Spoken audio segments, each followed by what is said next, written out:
Hello hi నమస్తే welcome to డేగా media. నేను మధు కళ్యాణ్. సో ఈరోజు మన టాపిక్ వచ్చేసి ఏదైతే రెండు రాష్ట్రాల్లో ఇప్పుడు అతలాకుతలం అయిపోతున్న వార్త అయితే అదే Jani master issue. So Jani master అంటే ఒక పాన్ ఇండియా కొరియోగ్రాఫర్, తాజాగా ఒక నేషనల్ అవార్డు కూడా రావడం జరిగింది.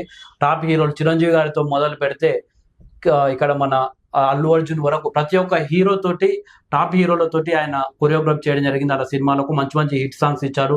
పక్క స్టేట్లలో ఉన్న విజయ్ లాంటి సినిమా హీరోలకు కూడా ఆయన కొరియోగ్రాఫ్ చేయడం జరిగింది. సో ఆయన అయితే ఈ యొక్క ఇష్యూలో ఇరుకోవడం జరిగింది. ఒక అమ్మాయిని లైంగికంగా దాదాపు 7 సంవత్సరాల నుండి వేధిస్తున్నా అని చెప్పేసి అమ్మాయి కేసు పెట్టడం జరిగింది. సో ఒక సామాన్య మనిషిగా ఇండస్ట్రీలోకి వచ్చి లారీ క్లీనర్ గా పనిచేసినటువంటి ఆ వ్యక్తి ఇప్పుడు టాప్ కొరియోగ్రాఫర్ గా, పాన్ ఇండియా కొరియోగ్రాఫర్ గా ఎదిగాడు. అలాంటి వ్యక్తి ఎంతో మందికి ఆదర్శంగా ఉన్న వ్యక్తి ఇలా తప్పు చేయడం ఎంతవరకు కరెక్ట్, ఇంతకు తప్పు చేశాడా లేదా అనేది మనం డీటెయిల్ గా మాట్లాడుకో. నమస్కారం సార్. నమస్తే మధు. సార్ చూశారు కదా సార్, జానీ మాస్టర్ ఇష్యూ ఇప్పటికీ ఆగడం లేదు. అది తను దొరకడం లేదు, న్యూస్లు ఏమో ఆగడం లేదు. అవును. సో ఏంది సార్, జానీ మాస్టర్ ఇలా చేశారంటే ఎవరు నమ్మలేకపోతున్నారు ఆ పొజిషన్ లో ఉన్న తను. సో ఏమంటారు సార్? జనరల్ గా ఎవరు నమ్మలేకపోతున్నారు అన్నది కరెక్టే గానీ, బట్ అక్కడ వేరే అమ్మాయిలు ఎవరన్నా వచ్చి నా మీద ఇట్లా అబ్యూజ్ చేస్తున్నాడు అని చెప్పింటే కనుక దాని మీద వేరేలాగా ఉండేది. అంటే తన కింద అసిస్టెంట్ గా పనిచేసే అమ్మాయి స్వయాన ఆమెని చాలా పెద్ద పెద్ద అలిగేషన్లు అయితే వేయడం జరిగింది. 2019లో ఆమె కంటెస్టెంట్ గా వచ్చినప్పుడు ఆమె యాక్టివ్నెస్ చూసి జానీ మాస్టరే నా కింద అసిస్టెంట్ గా చేస్తావు అని అడగడం జరిగింది. అప్పుడు అది ఒప్పుకోవడం జరిగింది. ఇద్దరు కలిసి కూడా చాలా దాంట్లో కోరియోగ్రాఫర్ కూడా చేస్తున్నారు. అంతవరకు మాత్రమే మనకు తెలుసు. సో 7 years ఇంత జర్నీ చేసిన తర్వాత ఆల్ ఆఫ్ సడన్ ఇప్పుడు అది ఆ అమ్మాయి ఒక ఎలిగేషన్ వేయడానికి కారణాలు ఆ అమ్మాయి చెప్పేటి అనేకంగా ఉన్నాయి. ఫస్ట్ నుంచి కూడా నన్ను అబ్యూజ్ చేస్తా ఉన్నాడు, నేనైతే చాలా అన్ని భరించుకుంటూనే వచ్చినాను, ఓడ్చుకుంటూనే వచ్చినాను, నాకు కూడా పెద్ద పెద్ద వాళ్ళతో పని చేయాలని ఉంది, సో అన్నటువంటిది చెప్పుకుంటూ వచ్చేసింది. సో దానికే అన్నిటికీ కూడా ఓపిక పట్టింది. సో ఫైనల్ గా ఓపిక పట్టకుండా ఇప్పుడు బయట పెట్టడానికి మెయిన్ రీజన్ ఏంటిరా అంటే కనుక, అంటే ఎఫ్ఐఆర్లో కానీ బయట వార్తలలో కానీ వచ్చే విషయం ఏంటంటే కనుక, నేను నిన్ను మ్యారేజ్ చేసుకుంటాను, సో మ్యారేజ్ చేసుకోవాలంటే కనుక నువ్వు నీ మతంలో నుంచి మా మతంలోకి మారాలి, సో మారితేనే మ్యారేజ్ చేసుకుని, దీనికి వాళ్ళ వైఫ్ కూడా సహకరించింది అన్నటువంటిది చెప్తున్నటువంటి ఎలిగేషన్.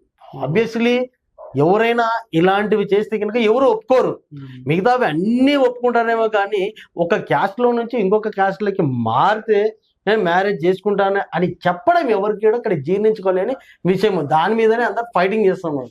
ఇంకా ఏంటి అంటే కనుక ఇదే పాయింట్ మీద చాలా కొన్ని ఆర్గనైజేషన్స్ పెద్ద పెద్ద ఇంకా అనుకుంటే నేషనల్ పార్టీ కూడా ఇప్పుడు ఇన్వాల్వ్ అయిపోయి దీని మీద మాట్లాడే స్థితికి వచ్చేసింది అని అనుకోవచ్చు. ఎందుకు పెద్ద పెద్ద పార్టీలు, ఎందుకు పెద్ద పెద్ద వాళ్ళు ఇన్వాల్వ్ అవ్వాల్సి వచ్చింది అంటే కనుక, జానీ మాస్టర్ నాట్ మతం.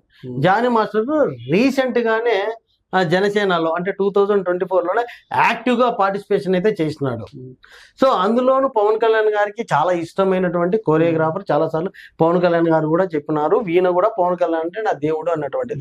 సో ఇంత మంచోడు ఈ ఒక చిన్న మచ్చను ఎందుకు పెట్టుకున్నాడు అన్నదే ఇంకోటి. ఇప్పుడు జానీ మాస్టర్ వచ్చి 2018-19లో 6 నెలలు జైల్లో ఉన్నాడు అని. అవును. అప్పుడు మన జనసేన పార్టీ చూసుకుంటే ఎక్కువ అయితే జైలుకి వెళ్ళిన వాళ్ళు అలాంటి వాళ్ళు ఉండరు సార్. వైసీపీలో టీడీపీలో ఉన్నంతగా ఉండరు, దీంట్లో ఉండరు. లేదు అలాంటి 2019లో ఆ ఎమ్మెల్యేల రికార్డు కూడా జైలుకి వెళ్ళిరా లేదా అని కూడా వాళ్ళు పెట్టడం జరిగింది 19లో ప్రతి ఎమ్మెల్యే.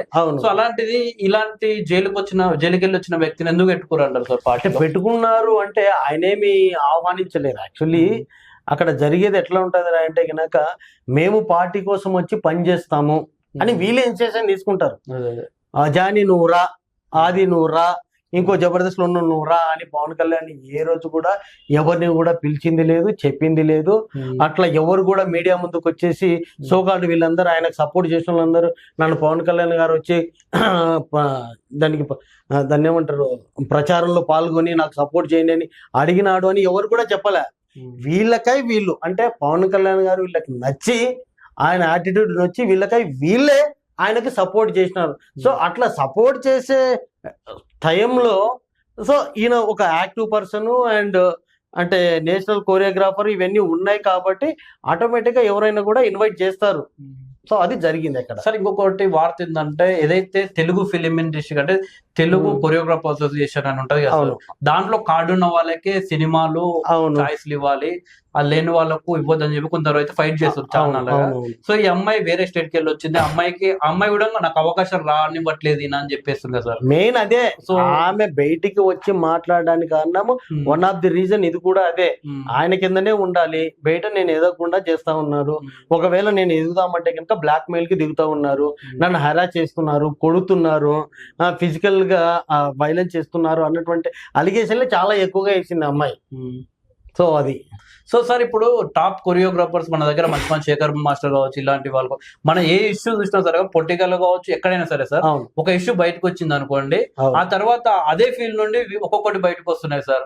సో ఇది ఒక ఏమన్నా అయిందంటే ఏం సార్ పరిస్థితి కొరియోగ్రాఫర్ అది? కొరియోగ్రాఫర్ల అందరికి కూడా ఎఫెక్ట్ అయితే అవుతుంది. ఎందుకంటే కూడా తెలిసి తెలియక ఆ జర్నీలో ఎవరో ఒకరు ఏదో ఒకటి జరుగుతూ ఉంటది. ఎందుకంటే గనక ఆ ఫీల్డ్ లో అంటే ఈ సినీ ఫీల్డ్ లో ఎట్లా ఉంటది అంటే గనక అవుట్డోర్ షూటింగ్స్ అనేవి ఉంటాయి. సో ఇక్కడైతే గనక జానీ మాస్టర్ లేకుంటే శేఖర్ మాస్టర్ ఎవరో వచ్చి ఇక్కడ కొరియోగ్రాఫర్ చేసిన అంటే 100 మంది వచ్చేస్తారు. అదే అవుట్డోర్ షూటింగ్ పోతే ఎవరు రారు. ఆడ hero, heroine, choreographers and cameramans వీళ్ళే ఆ 10-15 మందే ఉంటారు. ఇప్పుడు హిమాలయస్ పోతే వీళ్ళు తప్ప వేరే వాళ్ళు ఉండరు. ఎందుకంటే ఆ ఎక్విప్మెంట్ మోసుకుపోవడానికి కూడా చాలా కష్టంగా ఉంటది. సో అటువంటి సిచ్యువేషన్ లో ఇవన్నీ కొన్ని ఓదార్పులు ఇవన్నీ కూడా ఉంటాయి. ఆ సిచ్యువేషన్ లో చాలా మంది డాన్సర్స్ కి కొరియోగ్రాఫర్స్ కి ఏదో ఒకటి ఉంటది. బట్ వాళ్ళు ఆ స్థితిలో ఏ రకంగా ఉన్నారన్నది అది వాళ్ళ విజ్ఞత. ఒక ఆడవాళ్ళని నా కూతురులానో నా చెల్లానో చూస్తున్నామంటే ఇంకా వాళ్ళిద్దరి మధ్యన మంచి బాండ్ ఉంటుంది. లేదు నేను ప్రొఫెషనల్ గా నేను హైలో తీసుకుపోతాను, నా కమిట్మెంట్ కావాలి అంటే ఇంకా మేబీ వాళ్ళు అక్కడ ఆ సిచ్యువేషన్ బట్టి వాళ్ళు వాళ్ళ ఇదికి చేసుకోవచ్చు. సో ఇవన్నీ కూడా ఉంటాయి. ఇది గినక జానీ మాస్టర్ రాంగ్ అని తేలితే గినక ఇటు కొరియోగ్రాఫర్లలో అండ్ సినిమా ఇండస్ట్రీలో కాకుండా ఏపీ పాలిటిక్స్ లో ఇది ఒక ప్రధానంగా ఒక పాత్ర పోషిస్తుంది అని ఎవరైనా చెప్తాడు. సార్ ఇప్పుడు ఈ యొక్క ఇష్యూని కొరియోగ్రాఫర్ ఇష్యూ కాకుండా ఒక తెలుగు ఇండస్ట్రీకి అయితే ఒక మచ్చనే అనుకోవచ్చు కదా సార్? 100% మచ్చ. అంటే వేరే వాళ్ళు ఎవరైనా చేసింటే కనుక చాలా మంది చేస్తున్నారు, చాలా మంది పోలీస్ స్టేషన్ కి పోతున్నారు, చాలా మంది బయటకు వస్తున్నారు, మనం చూస్తా ఉన్నాము. అంటే పుష్పలో నటించినటువంటి కేశవ కూడా సంథింగ్ ఏదో జరుగుతుంది, పోతున్నారు, జైల్లో ఉంటున్నారు, బయటకు వస్తున్నారు. అది పెద్ద నేషనల్ ఇష్యూ అయితే కాదు. బట్ ఇక్కడ జానీ మాస్టర్ నేషనల్ అవార్డు గ్రహీత కాబట్టి, అందులోనూ పవన్ కళ్యాణ్ కి చాలా దగ్గర వాడు కాబట్టి ఇవన్నీ కూడా చాలా ఉన్నాయి. సో ఇది డైరెక్ట్ గానో ఇండైరెక్ట్ గానో పవన్ కళ్యాణ్ గారికి కొంచెం డ్యామేజ్ చేసే విషయమే అన్నది క్లియర్ కట్ గా చెప్పొచ్చు. అది. సో ఇప్పుడు పవన్ కళ్యాణ్ గారి కంటే ఒకటి సార్, ఇప్పుడు వైసీపీలో దాదాపు డజన్ కు పైగా ఎమ్మెల్యేలు, మంత్రుల వీడియోలు బయటకు వచ్చినాయి. సో వాళ్ళు బహిరంగంగానే అవును నేను అమ్మాయి గెలికిన ఏంది ఇప్పుడు అనడం అన్నారు. సో వైసీపీ మాత్రం ఎలాంటి సస్పెండ్ చేయలేదు, పార్టీ కార్యక్రమాలకు దూరంగా పెట్టలేదు. ఇప్పుడు చాలా ఇష్యూలు అయితే జరుగుతున్నాయి సార్. బట్ జనసేన మాత్రం ఇలా పార్టీ నుండి బహిష్కరించడం జరిగింది. జనసేన బహిష్కరిస్తా ఉంది, తెలుగుదేశం వాళ్ళు బహిష్కరిస్తా ఉన్నారు.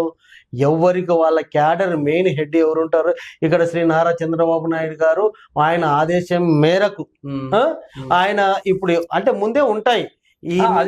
ఇప్పుడు ఈ పార్టీ ఏమో బహిష్కరిస్తుంది, వైసీపీ ఏమో బహిష్కరిస్తలేదు. వాళ్ళ వీళ్ళు అట్లా ఆరోపణలు వస్తాయి, వీళ్ళ పార్టీ పైన ఒక మంచి అభిప్రాయం ఏర్పడుతుంది కదా సార్. తప్పు చేసిన రక్షించుకుంటారు వాళ్ళు అని. అట్లా ఏముండదు. తప్పు చేసిన సమర్థించుకోవడము, తప్పు చేయకుండా ఇవన్నీ ఏముండవు.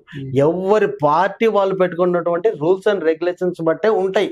అండ్ మనం వైసీపీలో అంటే ఇప్పుడు అదే నాకు అర్థం, జైలుకు వచ్చిన వాళ్ళని పార్టీలో పెట్టుకోవాలని రూల్ ఉండదు కదా సార్. రేపిస్ట్లను పెట్టుకోవాలని ఎగ్జాంపుల్ పార్టీలో ఇంకా అట్లా అనుకుంటే కనుక వేరే లెవెల్ ఉంటది అన్నట్టుగా. నువ్వు ఏ ముఖ్యమంత్రి అయినా తీసుకో, ఇప్పుడు చంద్రబాబు నాయుడు గారు రీసెంట్ గానే జైలుకు వచ్చినాడు, ఆయన ముఖ్యమంత్రి అయిన. వైఎస్ జగన్మోహన్ రెడ్డి, మన రేవంత్ రెడ్డి గారు చాలా సార్లు అయితే పోయేసి వచ్చి ఉంటాడు.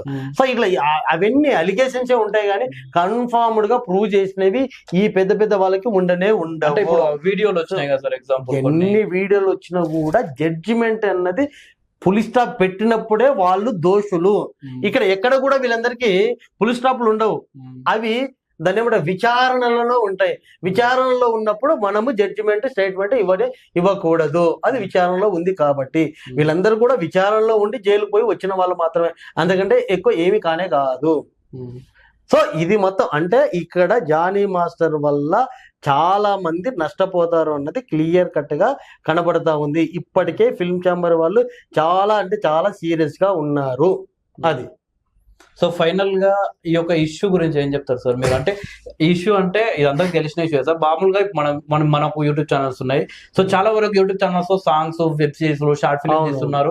సో ఒక్కొక్క దానికి ఆడిషన్స్ పెట్టి అమ్మాయిలను పిలుస్తున్నారు. అట్లా అమ్మాయిలను చాలా వాడుకుంటారు సార్, మనం చూస్తున్నాము. అవునవును. సో అలా గుడ్డిగా నమ్మి రావడం కూడా కరెక్ట్ కాదు కదా సార్. అమ్మాయిలు ఎందుకు అంత గుడ్డిగా నమ్మి వస్తున్నారు? సిసి మధు కొంచెం దూరం పోయి మనం మాట్లాడుకుంటే ఆ గుడ్డిగా నమ్ముతున్నారా నమ్మలేదా అన్నది కాదు.